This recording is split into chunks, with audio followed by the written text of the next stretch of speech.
Hi friends, good evening. Knowledge today topic వచ్చేసి Telugu methodology for DSC అనమాట. Telugu pundits వాళ్ళ కోసం నేను ఈ వీడియో అప్లోడ్ చేస్తున్నాను.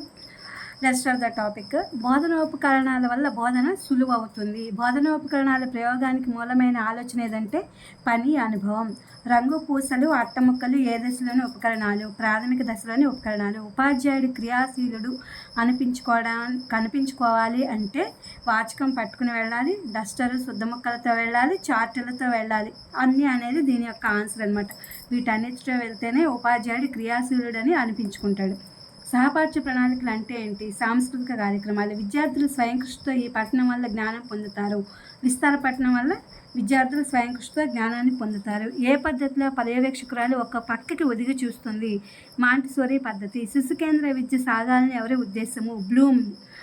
Poetry is the spontaneous overflow of power feelings అన్నది ఎవరు? షెల్లీ. లింగ్విస్టిక్ సర్వేలో తెలుగు మాండలికాలను తెలియజేసింది ఎవరు? గ్రియర్సన్.